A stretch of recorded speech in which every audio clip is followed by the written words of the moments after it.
and gentlemen, I would like to introduce you to LifeWave's next humanitarian drone, the Voyager.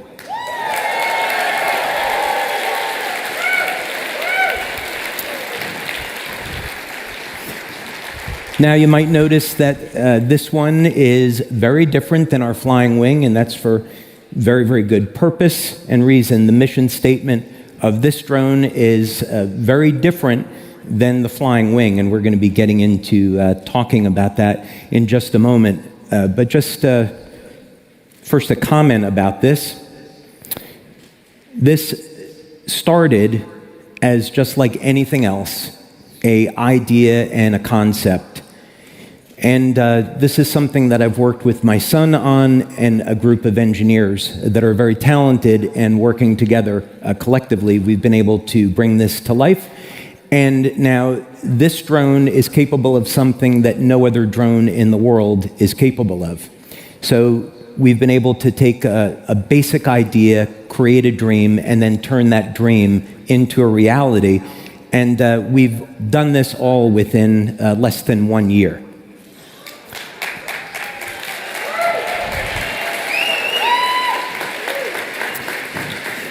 So we're going to get into some of the details behind this, and to do that, I'd like to welcome back onto stage our Global Vice President of Sales, Ryan Barson.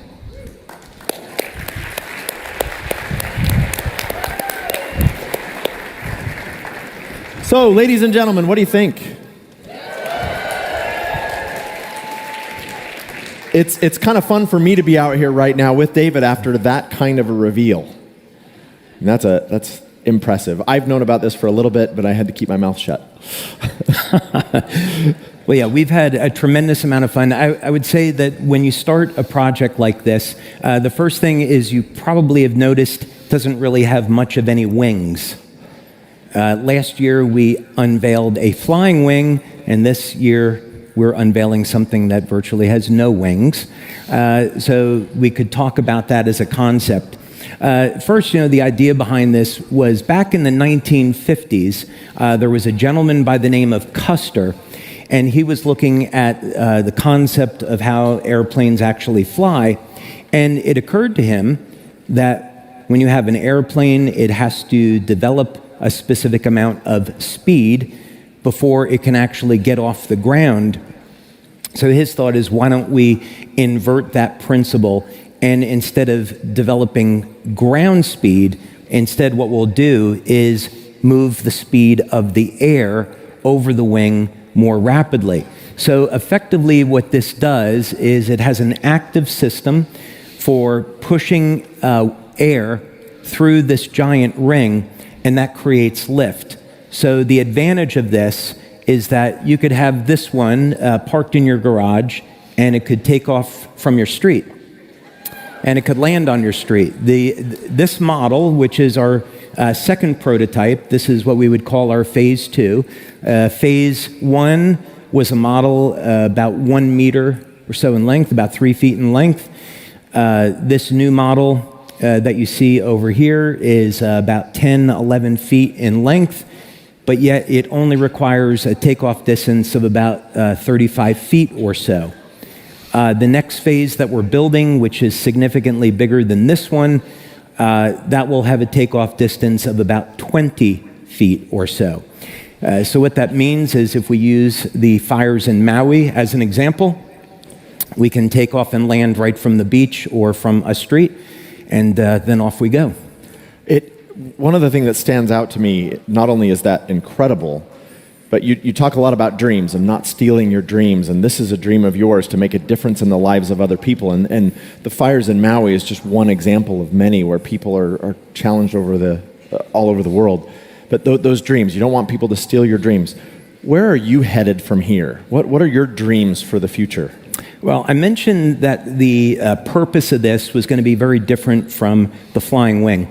And with the flying wing concept, we've been developing new cutting-edge power generation technology to power that drone so it can stay in the air longer than any other drone. And so you can imagine if you had a better way to generate electricity that was completely clean, that might have some applications in powering your home or recharging your electric cars, which we're being forced to buy.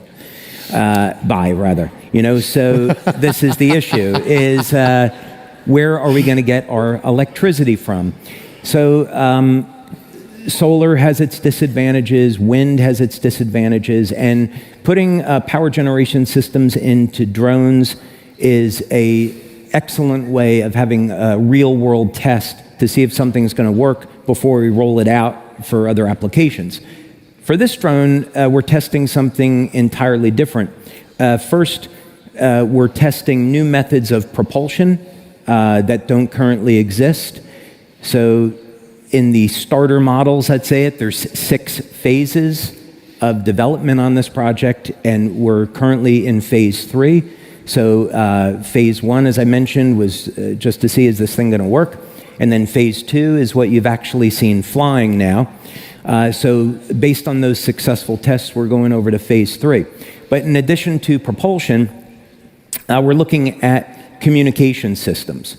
So the idea, one of the things that's been incredibly, and this now will kind of be the punchline, one of the things that's been incredibly alarming, I think, to all of us is the suppression of free speech, and that we don't have free communications the way we're supposed to.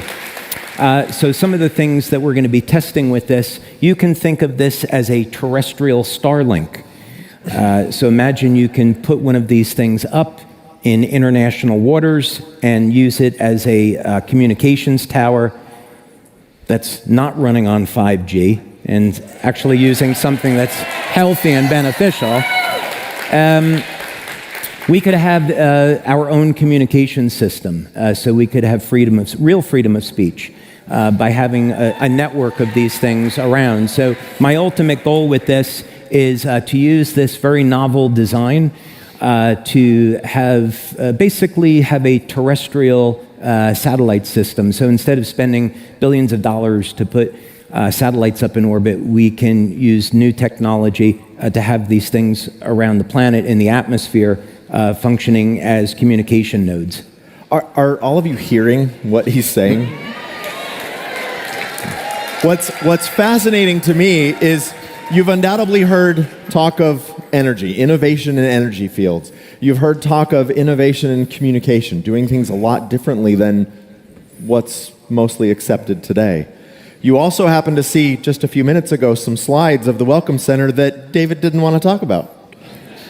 Do you see where this is going? It's the innovation, the dreams, not letting someone steal your dreams, and that innovation is what attracted me to LifeWave in the first place. And I remember during one of our first conversations, and I mentioned this yesterday when I talked, you said something that really got to me, and it was, I want to be an innovator. I want to do things differently. I want to think 15, 20 years in the future.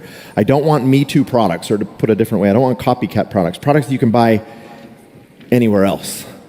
We have that now with patches.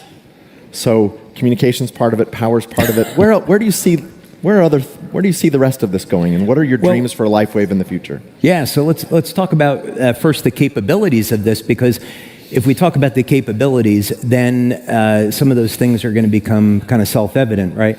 So one of the things that we've already done with this, in addition to short takeoff and landing, is the loiter speed. So today, if we wanted to take a drone and we wanted to hover it over a target, so let's say we use a practical example. We had the unfortunate hurricane that went through Florida, and we had 20,000 homes that got wiped out. And if they had had our drone technology, they could have created a map of the damaged area within about 3 or 4 days, as opposed to the over 6 weeks that it took doing it from the ground. So when we're talking about the ability to loiter over a target, typically we're going to think of quadcopters. And the problem with quadcopters is that the endurance is limited to maybe 15 minutes, 20, 30 minutes at most. So there are very significant disadvantages there. We can't effectively loiter over a target with a conventional drone. They're just flying too quickly. And if we want to include a VTOL module in the drone, the flight time is limited with battery power to about 6 or 8 minutes. So in our drone that you've seen, how would I say this? Off-the-shelf technology allows for a flight of about 6 minutes on VTOL. Our drone is different. We're using other tech that we invented for that. So there's very, very serious downsides. With this drone, we don't need to take either of those approaches. We don't need a complicated vertical takeoff and landing system. We don't need anything like a quadcopter. There's technology that's built into this that allows it to fly today at about 10 miles per hour over a target without requiring any extra blades to do that, like you would have with a quadcopter. So it's extraordinarily efficient, and it works extremely well. All of this innovation, where are we going with this? What do you see as the future for LifeWave in general and for all the people who are here today and all those who are watching virtually? I'm not there yet. I want to talk a little bit more about this so they can understand where we're going with it. Let's do it. I know you're excited to get to that part, Mr. Sales Guy. Yes. I know that. But I want to go through this just a little bit more, because then it will. We should tell the story a little bit more. Another thing about this drone, so when we think about natural disasters, right, one of the big problems is there's going to be heavy winds, or when you're trying to get into places, maybe at extreme altitudes, the weather is going to play a significant role.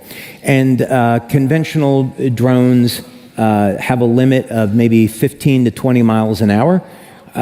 In terms of wind gusts, what they can handle. And of course, hurricanes would be much higher than that.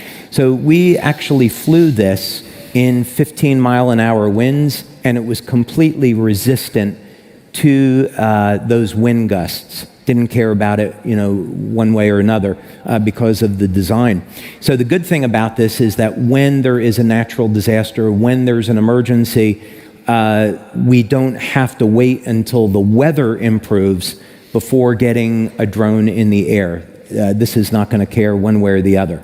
So that's important, because where we're going in the future, Brian, is this place where we can use this technology first to provide humanitarian relief, and this redefines the network marketing industry. It's good for every company, and it gives every company an opportunity to say, yeah, look what LifeWave has done with innovation and with humanitarian relief, and hopefully we can get people to start looking at our industry in an entirely different way. So that's one of the things I want to see coming out of this.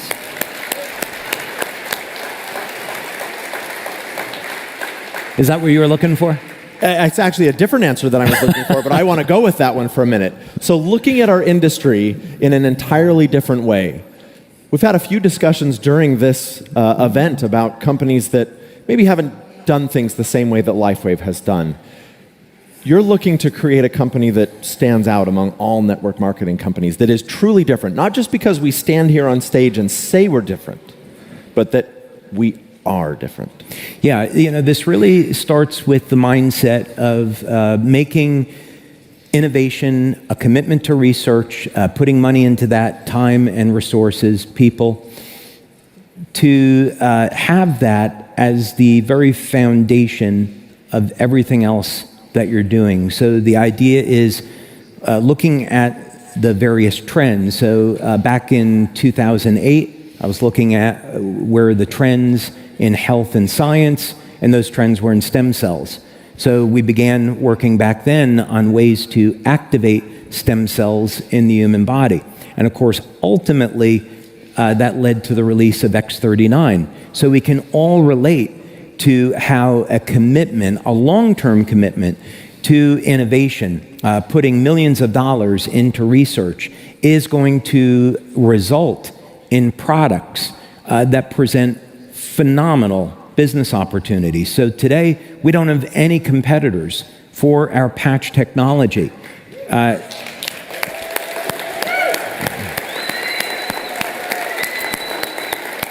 And that's because we continue to invest money, we continue to develop new products instead of resting on the ones that we have. So, thinking beyond that, what are the trends of where things are going in the next 5 to 10 years? Well, we could say our food supply is corrupted. There are unspeakable things being done with genetic engineering with our food. So we have to be able to have control over our food supply and grow our own food. Wow. I'm glad they like that. That's a good one. I would dare, based on that response, I would dare to say that we should be concerned with our water. Our water has...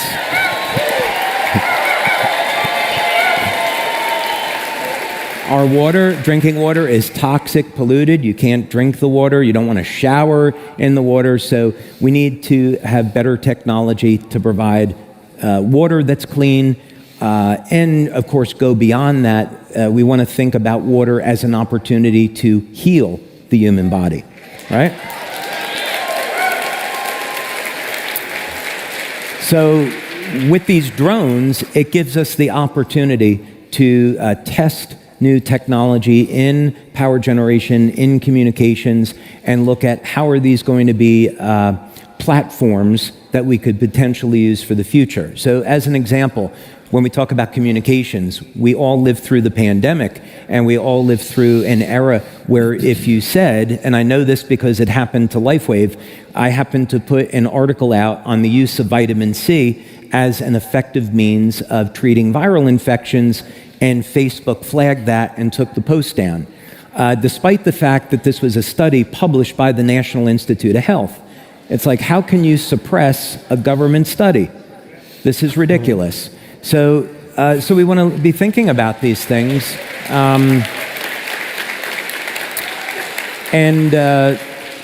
thinking about these trends, so that if we're putting millions of dollars into the research, and we're putting 5 years, 10 years, whatever the period of time is going to be, but it's important just to get started, and just get started, just get going, and then see how it develops. And the drone side of our research has been going incredibly well. It is going better than any other project, I think, that I've worked on. So there's no question it's going to be successful. That's fantastic.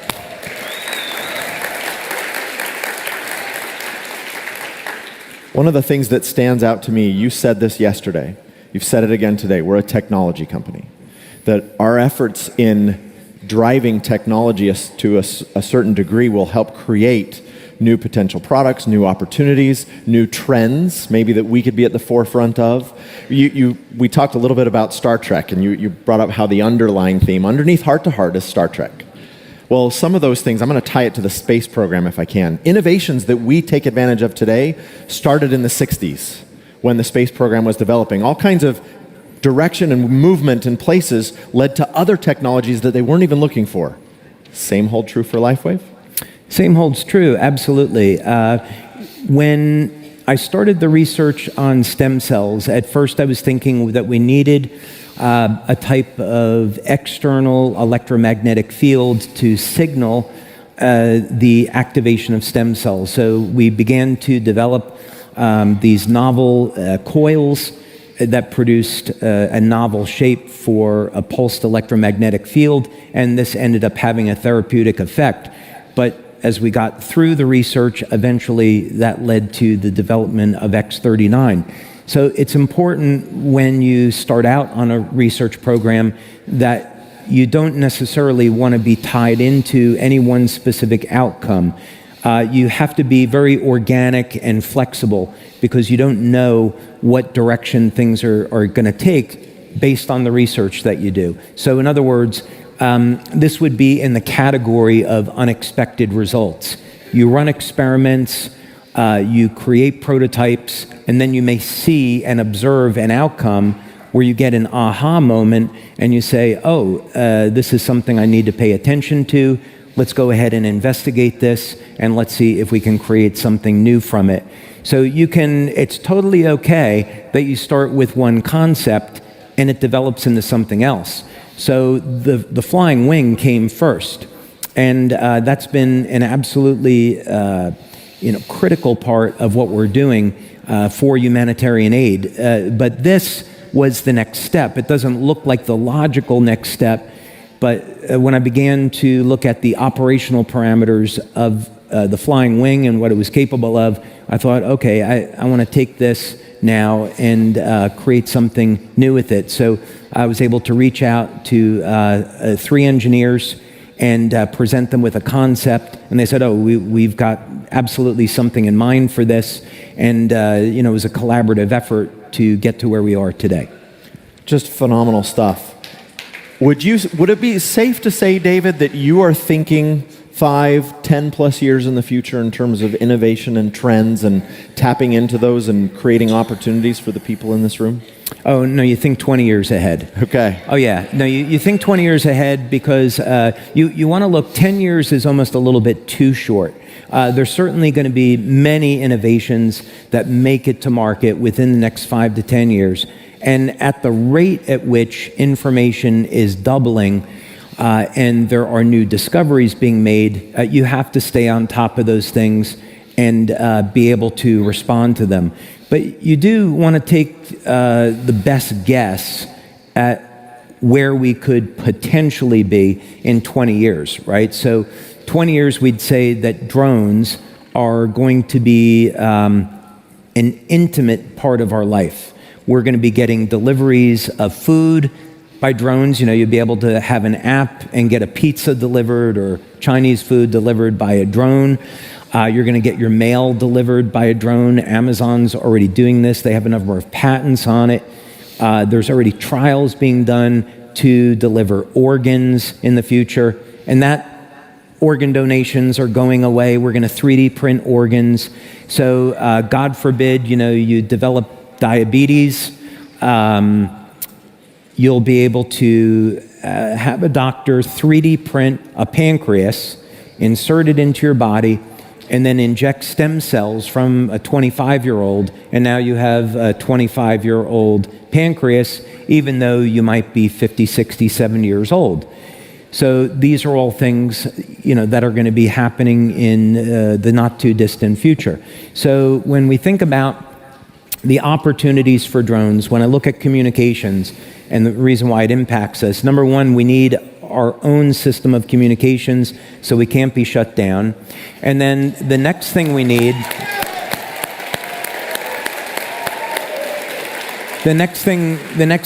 we might want to say, is by 2030, right? So just around the corner now. By 2030, it's estimated that the amount of money the communication industry will generate by drones will be $200 billion globally.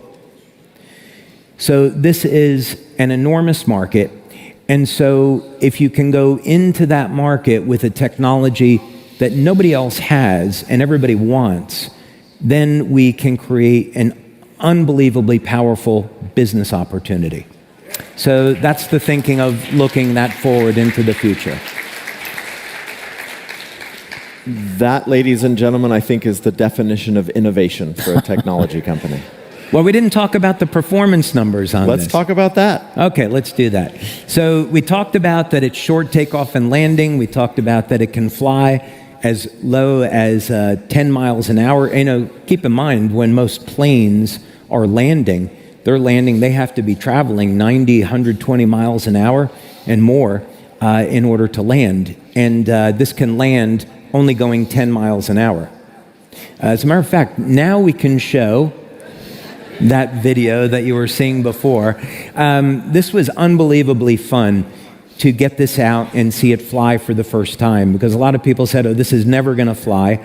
But here it took off on the very first flight at about 35 miles per hour. And on this day, the winds were, you can see it's a little cloudy, the winds were 13, 15 miles per hour. And this would not be good weather where we'd normally would want to fly an aircraft, but it was actually really excellent conditions for us to test the stability of this drone. One of the things that you'll notice is that this aircraft is almost entirely devoid of control surfaces. And this uses a technique which is very similar to what we've done on our flying wing, which we have what are called elevons to control left, right, up, and down.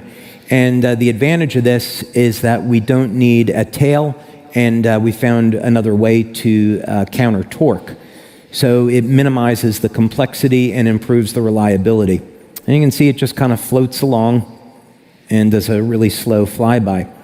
The other thing, of course, we're going to show in just a minute as it turns around here is that it can land equally in a very, very short distance. So in these initial tests, it's been a distance of about 30 feet or so, and there it goes. It puts right down. So again, you can imagine that in an emergency situation like what we had in Hawaii recently, we could take off and land anywhere, wouldn't have to be at an airport. This could stay in the air for a really long time, and it could just act as a communications network for people on the ground. So of course this is going to have cameras, it'll have infrared, and it will be able to look for survivors, but it's also going to, if cell phones get wiped out, this then conceivably can act as a communications node so people can have cell service if that's a mission parameter we decide to go with. Which I think they lost in Hawaii during those fires. Exactly. That's the whole point. Yeah. That's the whole point, is we can put this up in the air for a very, very long period of time in almost all weather conditions, the rain or heavy winds, and it provides those reliable communications. The other thing that's worth noting on this is I mentioned that there's 6 phases to this. And phase 1 was the test. Phase 2 is what you've seen. Phase 3 is what we're going towards. So in phase 2, which is this drone that flies, it will have about a maximum speed of 65 miles per hour. So that's very slow and very conservative compared to the flying wing that we have. In phase 3, the objective is to change a variable on this, and we project that it will be able to fly about 200-300 miles per hour. And so the idea is you could take off from anywhere at very, very low speeds, get up to altitude, fly 200-300 miles per hour, get to your target, and then you can hover there at 10 miles per hour and provide the services that you need to. And then in phase 4 and 5, we're going to go a little bit faster than that. Phase 4 is getting more up into the range of 600, 700 miles per hour. And then phase 5 is supersonic, and then phase 6. So think about what phase 6 might mean. Phase 6. Well, as Lucius Fox said to Bruce Wayne, oh, you wouldn't be interested in that. Which is the perfect thing to say to someone so that it garners more interest. Yes. So phase 6, I would say, would be what we might call speculative engineering. So this would be looking at nature and looking for examples. And so there's a very, very interesting phenomena. There's a fellow that I was introduced to who's had been doing work for the Department of Defense and looking at this phenomena where there was a plane flying around Bimini, and it was going through a thunderstorm, and it went through this specific zone in the thunderstorm, and within about 10 seconds, it appeared several hundred miles away. And what was found was that there was a phenomena that was created in this cloud where there was a magnetic tripole and this allowed for a folding of space. And so what happened in this one incident, which is very well documented, is that this plane traveled several hundred miles within about 10 seconds, and it still had an extra 8 gallons of fuel that was in the airplane, so that when it landed, I think this was up over towards Fort Lauderdale or something, it was determined that there was no way the plane had enough fuel to get over there. This was a small plane. So in the type of experiments that we look at, we use this novel shape to create an electromagnetic bubble. And we want to see that if we could attain speeds with this that wouldn't normally be achievable. I think that's a good way of saying it. Literally Star Trek. Literally Star Trek. I was going to say we're creating a warp bubble, but that was going a little bit too far, but that's literally what it is. Yes, that is absolutely phenomenal. How many of you are excited to be part of a company that is this innovative?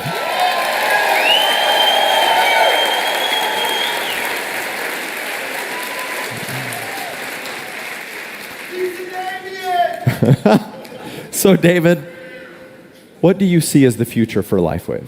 Future is amazing. I think the takeaway on this, right? There should be a takeaway. The first thing is where we are today is that we have a phenomenal line of products that no other company has.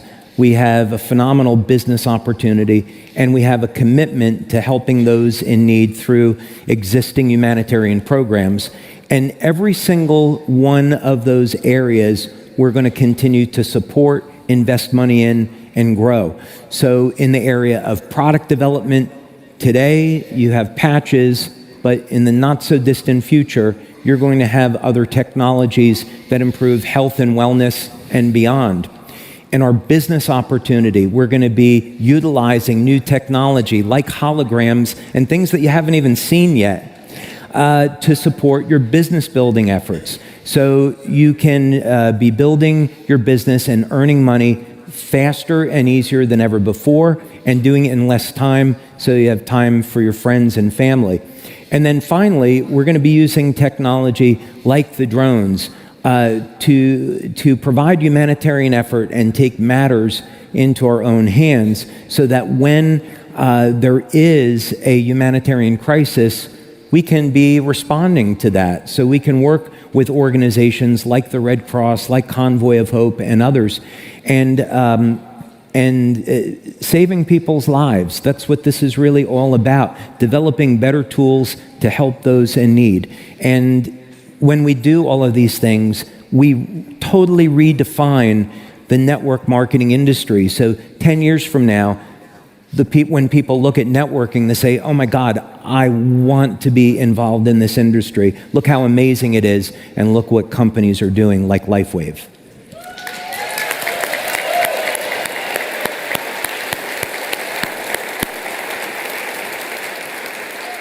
I am personally thrilled to be part of a category-creating company, category-creating in a number of areas, from patches to all the innovation that you've just talked about to all of it. Ladies and gentlemen, would you please stand and give this amazing individual a massive round of applause?